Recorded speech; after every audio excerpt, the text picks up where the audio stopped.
ओम श्री गणगणपति नमः। श्री गणेश की वंदना कर। दिन के स्वामी,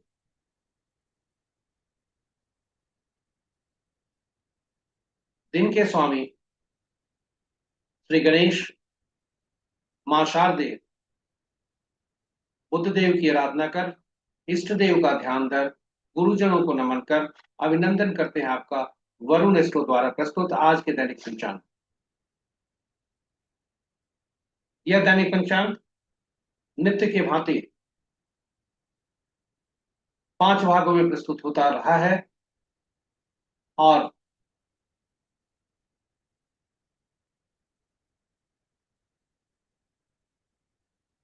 यह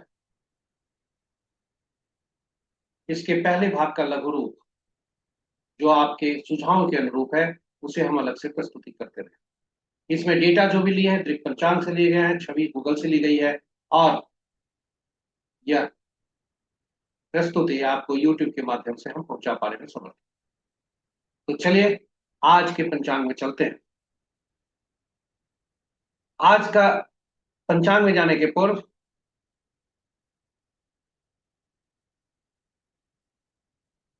हम पंचांग की महत्ता को थोड़ा समझते हैं। पंचांग हमारे जीवन में केवल शुभ मुहूर्त जानने का माध्यम नहीं है, जैसा हम सभी समझते हैं या अनुभव करते हैं। अपितु पंचांग हम सबके निर्णय क्षमता को सुदृढ़ करता है, आत्मबल को मजबूत करता है। यह प्रकृति और ब्रह्मांड की ऊर्जा के साथ संतुलन स्थापित करने में सहायक होता है, जिसके फलस्वरूप हम सबके जीवन में शांति, समृद्धि और सकारात्मकता का संचार होता है। अतः पंचांग का अनुसरण करके हम अपने जीवन को अधिक सफल और समृद्धशाली बना सकते। तो चलिए पंचांग की अहम भूमिका को देखते हुए हम पंचांग में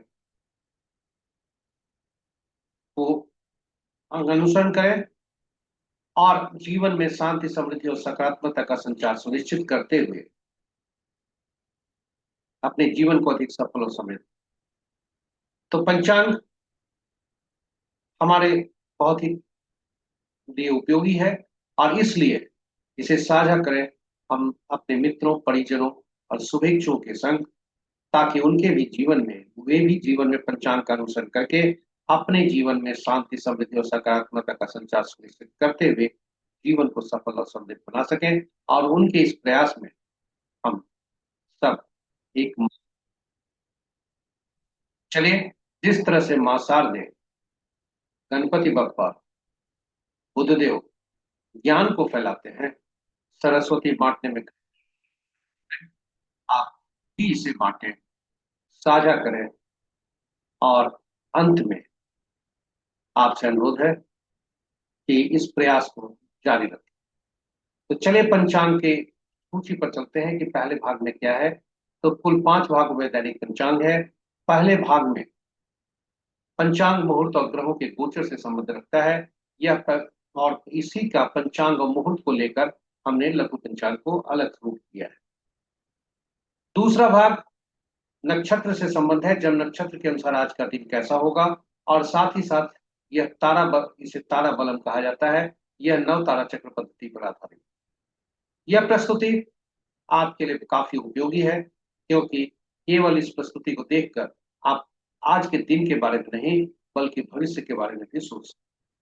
तो चलिए तीसरे भाग में किसको देखते हैं। तीसरा भाग, पहले दूसरा भाग जन्म नक्षत्र के अनुसार था। और ये तीसरा भाग जन्म राशि के अनुसार है। चंद्रमा जिस राशि में है और चंद्रमा जिस राशि में आपकी कुंडली में है, चंद्रमा जिस राशि में आज गोचर कर, ये दोनों को मिलाकर तालमेल कर ये एक निकाला जाता है और इसे चंद्र बलम कहते हैं। चौथी पद्धति चौघड़िया मुहूर्त पर है। यह शुभ और अशुभ काल दर्शाता है। काफी उपयोगी है दैनिक कार्य और कुछ विशेष कार्यों। तो ये चौघड़िया पर है। पांचवा अंक ज्योतिष के अनुसार है कि पांचवा अंक जो भाग है हमारे अंक ज्योतिष के अनुसार कैसा दिन। तो चलिए हम मुख्य पृष्ठ पर चलते हैं। पहले भाग में आपका स्वागत है। दिनांक 16 जुलाई 2025, श्रावण माह, कृष्ण पक्ष, शाका संवत 1947, विश्व विश्वसु, विक्रम संवत 2082 कला युग। और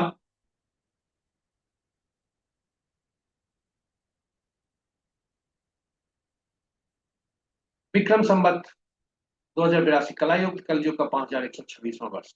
सूर्योदय 5:08 पर, सूर्यास्त 6:43 पर, sunrise at 5:08 AM, sunset at 6:43। Disha Swaraj का उत्तर है, फिर भी इस दिशा में यात्रा करने को बाध्यता हुई तो तिल या धनिया का सेवन कर यात्रा करें। आज पंचांग के पांचों अंक को देखते हैं। वार बुधवार, तिथि रात्रि 9:01 तक खष्टी नंदा, उसके बाद सप्तमी जो भद्रा तिथि के अंतर्गत आता है।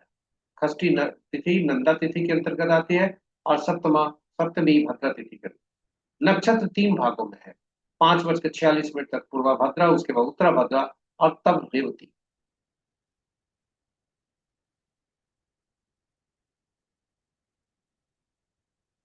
प्रातः 5:46 तक पूर्वा भद्रा, उसके बाद कल भोर में 4:50 तक उत्तरा भद्रा, तत्पश्चात रेवती।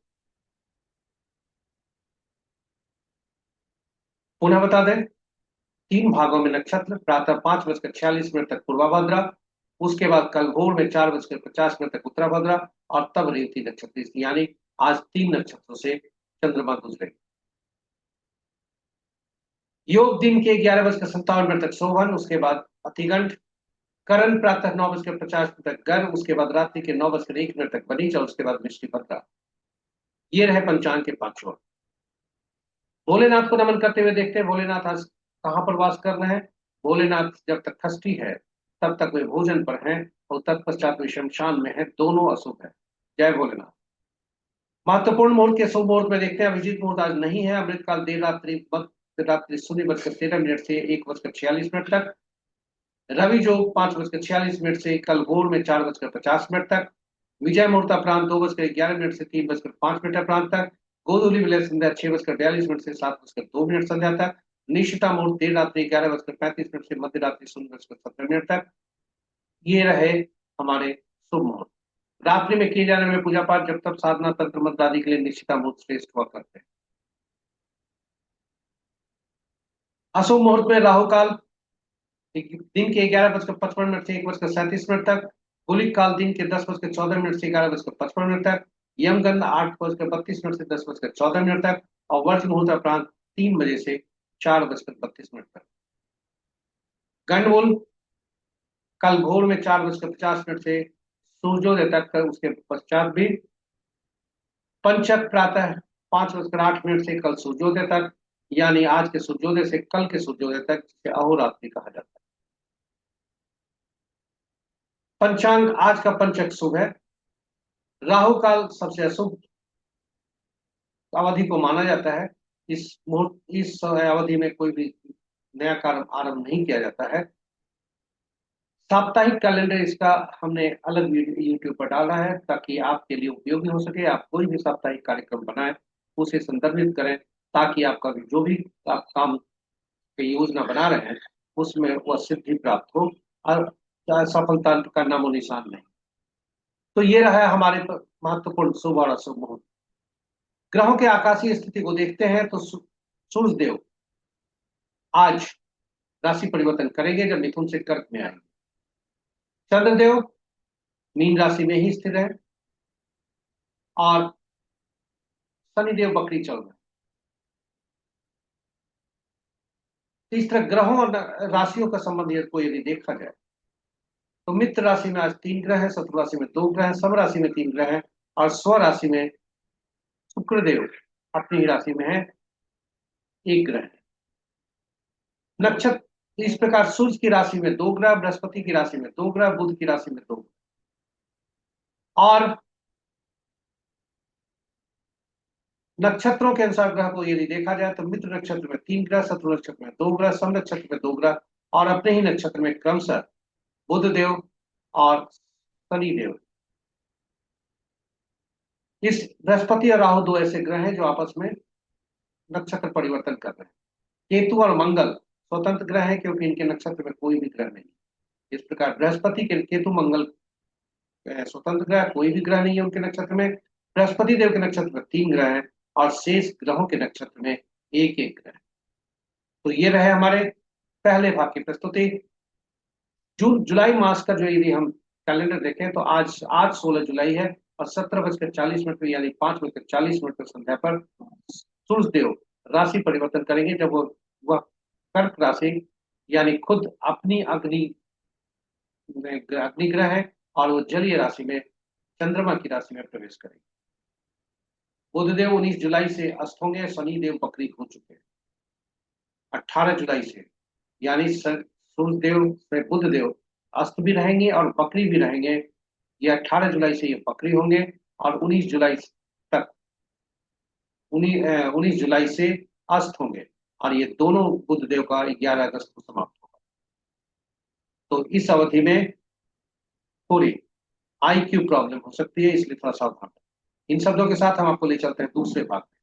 दूसरा भाग हमारा जन्म नक्षत्र के अनुसार कैसा दिन रहने की संभावना है, जिसे हम चंद्र बलम कहते हैं। यह जब चंद्रमा जिस नक्षत्र में होते हैं उन्हें कॉलम में रखा जाता है, और जो आपका जन्म हमारे जन्म कुंडली में चंद्रमा जिस नक्षत्र में है उसे रो में रखा जाता है और दोनों को मिलान किया जाता है कि कैसे स्थिति बनेगी। कैसे इसे देखा जाता है हम अभी जस्ट थोड़ी देर में आपको बताते हैं। यह ताराबलम नौ तारा चक्र पद्धति पर आधारित है, जिसका वीडियो हमने इसकी उपयोगिता के मद्देनजर अलग से रखा है। नौ तारा चक्र पद्धति पूरे नक्षत्र के बारे में बताता है और इसकी शुरुआत यहां से होती है कि ग्रहों के बन नक्षत्र होते हैं, यानी नक्षत्र ही ग्रहों के को प्रभावित करते हैं, उसका फल देते हैं। ग्रह का अपना फल कुछ भी नहीं देता। तो नक्षत्र के अनुसार जब ग्रहों के फल होते हैं, तो जब नवतारा चक्र पद्धति से हम ग्रहों को नक्षत्रों से जोड़कर और फिर उसे महादशा के अनुसार कैसा फल होगा, शुभ और अशुभ कब समय होगा, वह पहले से देख सकते हैं। ये जीवन काल मतलब नवतारा चक्र पूर्व जातक का जीवन काल के बारे में बताता है कि न किस दशा महादशा का फल अच्छा होगा, किस दशा महादशा का फल अच्छा नहीं होगा। यह यदि हम पहले से जान जाए तो हम अग्रिम तैयारी कर सकते हैं, शुभ काम सब उसी में कर सकते हैं, और चुनौती जो बुरे समय आने वाले हैं उसकी चुनौतियों के लिए हम तैयार रहते हैं, जिससे हमें पीड़ा कम होती है और हम उसे आसानी से निकाल पाते हैं। उसके बाद जन्म कुंडली में हमारे ग्रह बहुत अच्छी स्थिति में हो सकते हैं, किंतु नौ तारा चक्र पद्धति बताती है कि ग्रहों की वा, वा, वास्तविक स्थिति क्या है, कितना प्रतिफल देंगे। हो सकता है ऊपर से देखने में हमें काफी अच्छा लगे कि ग्रह हमारे भाग्य भाव के स्वामी है, ग्रह हमारे लग्नेश हैं, ग्रह पराक्रम भाव में बैठे हुए हैं, लेकिन नक्षत्र के अनुसार कमजोर। फिर फल कहां से? तो कुंडली से संबंधित भी हम जानकारी ले सकते हैं, और साथ ही साथ हम कौन सा व्यक्ति हमारे जीवन में जो मिलने वाले हैं, संपर्क में होने वाले हैं, तो होते हैं जिनसे मिलते हैं जीवन पर्यंत, मृत्यु तक, जीवन से मृत्यु तक जिन व्यक्तियों से मिलते हैं उनमें कौन कौन व्यक्ति हमारे लिए कारगर हो सकते हैं, किनसे क्या संबंध ऐसा हो सकता है। और यदि हम जान जाए तो कोई संबंधी, कोई भी अगर हमें ऑफिस का कर्मचारी हमारे साथ दुर्व्यवहार करता है या हमारे लिए लाभकारी नहीं होता, तो हम खुद ही समझ सकते हैं ये उसका दोष नहीं है, ये हम दोनों के नक्षत्रों का दोष है, और हम उस स्थिति में सावधान रहें। तो नौ तारा चक्र पद्धति यह बताती है कि किसके साथ कैसा संबंध रहेगा। आपको उसके लिए अपना नक्षत्र तो पता ही है, उसका नक्षत्र भी देखना होगा, तभी तालमेल पता चले। तो इस तरह से हम ग्रहों के और नक्षत्रों के संबंध को देख सकते हैं, और यह देखने के लिए ही नव तारा चक्र पद्धति, और यही वजह है इसके वीडियो में हमने भगवान राम, माँ सीता और पवन पुत्र हनुमान की भी कुंडली डाली है, जिससे और आकलन करने का कोशिश किया नव तारा चक्र पद्धति पर कि उनके संबंध कैसे थे, उन दोनों के एक दूसरे के लिए किस प्रकार से लाभकारी थे। ये सारी स्थिति का हमने जिक्र किया है, और नव तारा चक्र पर जो इतिहास के पन्नों में भी है उनके साथ कैसा जिक्र है, कैसा संबंध है। तो फिर नव तारा चक्र पद्धति से यदि निकलता है तो नव तारा चक्र पद्धति से सटीकता साथ नौ नौ तारा चक्र तारा पद्धति से नौ तारा चक्र पद्धति से हाँ इसकी सटीकता साबित होती। तो चले ग्रहों को नक्षत्र से कैसे जोड़ते हैं इसको देख। कुल 27 नक्षत्र होते हैं, लेकिन ग्रह 9 ही है, इसलिए 9 नक्षत्रों का समूह बनाकर 3 श्रेणियों में नक्षत्रों को रखा गया, और ये ग्रहों को महादशा के क्रम में रखा गया। यानी केतु देव पहले ग्रह बने, शुक्रदेव दूसरे, सूर्यदेव तीसरे, चंद्रमा चौथे, मंगल पांचवें, राहु देव छठे, बृहस्पति सातवें, शनि देव आठवें, बुध नौवें। और इसी क्रम में ग्रहों को रखा गया और इन नक्षत्रों को ग्रहों से जोड़ा गया। यानी पहला श्रेणी में से जो नक्षत्र हुए, पहला 10वां और 20वां नक्षत्र क्रमशः अश्विनी, माघ, मूला, इनका स्वामी तो पहला जो ग्रह था, ग्रह हुए केतु देव, उनको दिया गया। इसी प्रकार दूसरा जो नक्षत्र हुआ दूसरे श्रेणी में भरणी, दूसरा नक्षत्र 11वां नक्षत्र पूर्वा फाल्गुनी, 20वां नक्षत्र पूर्वाषाढ़, इनका स्वामित्व शुक्र देव को दिया गया। और यही क्रम में चलते हुए 9वां, 18वां, 27वां नक्षत्र का स्वामित्व क्रमशः अश्लेषा, ज्येष्ठा और रेवती का बुध को दिया गया। बुधदेव 9वें, 18वें और 27वें नक्षत्र के स्वामी। अब फलित कैसे करते हैं, यह ज्यादा महत्वपूर्ण है। इसे ध्यान से देखेंगे थोड़ा, अगर आप नोट कर सके नोट भी कर सकते। यहां पर हम दिखा रहे हैं कि जन्म पत्रिका में से संबंध नहीं कर रहे हैं, यहां पर हम कर रहे हैं केवल किस तरह से नक्षत्रों को ग्रहों से जोड़ा गया। अब इसी को संदर्भ में लेते हुए जन्म पत्रिका को देखते हैं। चंद्रमा किस नक्षत्र में है और उसके स्वामी कौन ग्रह है, हम गणना वहां से आरंभ करते हैं। उदाहरण के लिए किसी का जन्म मृगशिरा, चित्रा और श्रविष्ठा में हुआ हो, किसी में भी, तो उसके स्वामी मंगल बनते हैं। तो गणना हम मंगल से शुरू करेंगे। मंगल ग्रह पहला हुए, राहु दूसरा हुए, बृहस्पति तीसरा हुए, इस तरह से। अब हम इस सारणी को देखें। जन्म पत्रिका में चंद्रमा जिस नक्षत्र में है, उनके नक्षत्र स्वामी पहला ग्रह होंगे और पहला ग्रह मिश्रित फल देंगे। दूसरा ग्रह, चौथा, छठा, आठवां और नौवां ग्रह शुभ फल देंगे। वहीं पहला, तीसरा, पांचवा, सातवां अशुभकारी हो सकते होंगे। तो इनका इंटेंसिटी जो होगा, जैसे जैसे इनकी संख्या बढ़ेगी, यानी पहला से ज्यादा तीसरा में, तीसरा से ज्यादा पांचवा में, अब पांचवा से ज्यादा सातवां, तो ये सभी अशुभ होते हैं, खतरनाक होते हैं, बाधा डालते हैं, अति पीड़ा डालते हैं, असह्य पीड़ा डालते हैं, यहां तक कि मृत्यु भी इसी सातवें में होने की संभावना। अब बताएं आप खुद ही कि यदि हमें दशा महादशा के अनुसार पता चल जाए कि कौन से ग्रह हमारे लिए शुभकारी हैं, कौन से ग्रह अशुभकारी हैं, तो क्या हम अग्रिम अवधि नहीं जान सकते कि इस महादशा का फल अच्छा होगा? क्या कुंडली में बहुत अच्छा फल दे रहे हैं ग्रह, यहां से हम देखते हैं कि ग्रह हमारे लिए अशुभकारी हैं, तो क्या वे फल दे पाएंगे? नौ तारा चक्र पद्धति से यदि कोई व्यक्ति का जन्म पार्टनरशिप कर रहा है, बिजनेस पार्टनरशिप कर रहा है, वह हमारे लिए विपत्तकारी है, संपत्तकारी नहीं है, वह ग्रह उसका विपत्तकारी है, तो हमारे लिए कहां से वो पार्टनरशिप फलेगा? ये सभी हम नौ तारा चक्र पद्धति से इसलिए बहुत महत्वपूर्ण है। और उस वीडियो को जरूर देखें, आपके उपयोग के लिए हमने वह वीडियो डाला।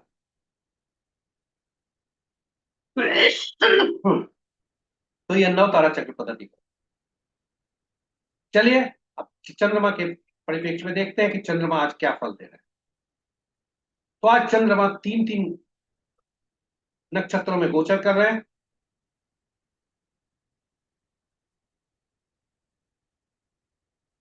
तीन तीन नक्षत्रों में गोचर कर रहे हैं और इन तीन नक्षत्रों का प्रतिफल यहाँ है। उदाहरण स्वरूप भरणी, पूर्वा फाल्गुनी या पूर्वाषाढ़ा में जन्म यदि जातक का जन्म हुआ होगा, तो पहले भाग में साधक, दूसरे भाग में नैधन और तीसरे भाग में मित्र। ये सावधान रहने की जरूरत है दूसरे भाग में। उसी तरह से किसी भी नक्षत्र को का हम आपस में इस तरह से फल देख सकते हैं और कॉलम और रो को मिलाकर हम फलित कर सकते हैं। तो ये रहे नवतारा चक्र पद्धति पर, इसलिए आप इसको उपयोग जरूर करेंगे। यह नक्षत्र पर के आधार पर, चंद्रमा का गोचर का नक्षत्र के आधार पर है। आज चंद्रमा तीन भागों में नक्षत्र कर रहे हैं, इसलिए तीन कॉलम में आपको दर्शाया गया है। पहली अवधि है प्रातः 5:46 से कल सुबह 4:50 तक। फिर 4:50 के बाद 5:46 से 4:50, पहला अवधि 5:46 तक है, तो दूसरी अवधि 5:46 से 4:50 सुबह तक है, और तीसरी अवधि 450 के बाद का। आप इस तरह से आप खुद भी आकलन कर सकते हैं और यह निकाल सकते हैं कि कौन सा जो हमारे लिए शुभकारी है, कौन सा शुभकारी आपके अनुसार। और जब भी अशुभकारी स्थिति हो, किसी भी कार्य को टालने का कोशिश करें, उसको नहीं करने का कोशिश करें, नहीं तो अशुभता ज्यादा हो सकती है। फिर भी बहुत लोगों का एक मांग आई थी कि यदि बहुत मजबूरी हुई तो हम उपाय क्या कर सकते हैं। हम उपाय नहीं करने के लिए बताते हैं, इसलिए कि यह उपाय जो भी हम अभी बताने जा रहे हैं वह कंफर्म नहीं है। वह जो है केवल हम देख कॉपी किए कहीं से संकलित किया है, यह इसका प्रमाणिकता नहीं हुई, इसलिए रिस्क नहीं ले। फिर भी यदि बहुत जरूरत हुआ तो जन्म में अगर आपका कोई तारा पड़ रहा है और कार्य कर ले उस समय, तो पीला कद्दू पत्ते वाली सब्जी का दान करें। विपत में है तो गुड़ का दान करें। प्रत्यरी है तो नमक का दान करें। नैधन है तो उस गुड़ को त्यागें। बहुत मजबूरी हुई तो तिल सहित स्वर्ण का दान करें। फिर भी बताता हूँ, यह प्रमाणित नहीं। और इसका उपयोग न तो ग्रहों की महादशा को ठीक करने के लिए हो सकता है, न कुंडली के स्थिति को ठीक करने के लिए हो सकता है, और न ही हमारे रिश्ते जो पार्टनरशिप आदि हैं जो सुनिश्चित करते हैं वे स्टैटिक होते हैं, इसलिए वो भी ठीक नहीं होते। इसलिए इस उपाय को भी हम यही कहते हैं कि इसे प्रमाणित नहीं है। आप इसे त्याग करके ही रखें और थोड़ा सा धैर्य रखें, ताकि शुभता के साथ बनी रहे। इन्हीं शब्दों के साथ हम आपको दूसरे भाग में ले चलते हैं। अभी तक हमने देखा जन्म पत्रिका में चंद्रमा जिस नक्षत्र में उसके अनुसार कैसा फल होगा। अब हम देखते हैं चंद्रमा जिस राशि में है जन्म कुंडली में, और गोचर जिस राशि में कर रहे हैं उसके अनुसार कैसा फल। तो आज चंद्रमा मीन राशि में है। गोचर आज चंद्रमा का राशि परिवर्तन नहीं है, इसलिए मीन राशि का ही फल मिलेगा, जिसे चंद्र बलम कहते हैं। मीन राशि के अनुसार वृषभ, मिथुन, कन्या, तुला, मकर और मीन राशि वाले जातकों के लिए आज दिन शुभ है। शेष जातकों के लिए आज दिन उतना शुभ नहीं है, तो सावधान रहें। इष्ट देव का भी ध्यान करें। कर्क राशि वाले, वृश्चिक राशि वाले और कुंभ राशि। चलिए चंद्र बलम के अनुसार आपको के बाद चौथे भाग में ले चलते हैं। चौघड़िया मुहूर्त के अनुसार कैसा समय रहे। चौघड़िया मुहूर्त कुल 8 चौघड़िया दिन के, 8 चौघड़िया रात के हुआ करते हैं। यह बहुत ही उपयोगी हुआ करता है और किसी भी कार्य को करने के लिए इसका उपयोग किया जाता है। नए काम को आरंभ करने के लिए किया जाता है और हर चौघड़िया का अलग अलग महत्ता है। कुल 8 चौघड़िया दिन के होते हैं, 8 चौघड़िया रात के होते हैं। और किंतु दिनों के अनुसार 7 ही दिन होते हैं, इसलिए 7 ही चौघड़िया का नामकरण हुआ। और 7 ही चौघड़िया का नामकरण हुआ। और ये 7 चौघड़िया का संबद्ध साप्ताहिक दिनों से हुआ। और सभी साप्ताहिक दिन विभिन्न ग्रहों से संबंध रखते हैं, उनके स्वामी अलग अलग ग्रह हैं और ये 7 ग्रह विभिन्न कार्यों के लिए अधिकृत हैं और उपयोगी हुआ करते हैं, इसलिए 7 चौघड़िया जो है विभिन्न कार्यों के लिए उपयोगी होते हैं। तो इस प्रकार 7 चौघड़िया हमारे लिए उपयोगी हुआ करते हैं और यही वजह है चौघड़िया की उपयोगिता को देखते हुए हिंदी में चौघड़िया की उपयोगिता, अंग्रेजी में यूटिलिटी ऑफ चौघड़िया पर अलग अलग वीडियो हमने यूट्यूब पर रखा है। आप उसे संदर्भित कर सकते हैं विशेष ज्ञान प्राप्त करने के लिए, विशेष उपयोग करने के लिए। संक्षेप में यहाँ हमने रखा है आपके पास। और जब भी कोई भी चौघड़िया अशुभ कार्य स्थिति में हो, दिन का चौघड़िया जो होता है काल बेला, वार बेला और राहु बेला से ग्रसित हो सकता है, उसको त्याग कर देना चाहिए। रात्रि का चौघड़िया काल रात्रि से ग्रसित हो सकता है, उसे त्याग करना चाहिए। शेष चौघड़िया का उपयोग करना, यह बहुत ही उपयोगी है, आजमाई हुई है, इसलिए आप इसका उपयोग कर सकते हैं।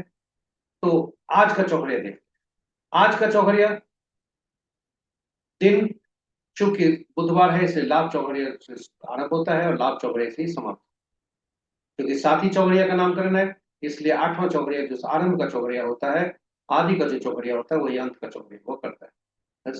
रात्रि के चौघड़िया में उद्वेग चौघड़िया से रात्रि आरंभ होता है, उद्वेग चौघड़िया से रात्रि समाप्त। इस बीच में आप देखें काल बेला 8:32 से 10:14 तक, यह काल बेला से ग्रसित है। और रूप चौघड़िया जो कि 11:55 से 1:37 तक है, राहु काल और वार बेला से। रात्रि का चौघड़िया काल रात्रि दो देर रात्रि 2:32 से 3:51 होकर काल रात्रि।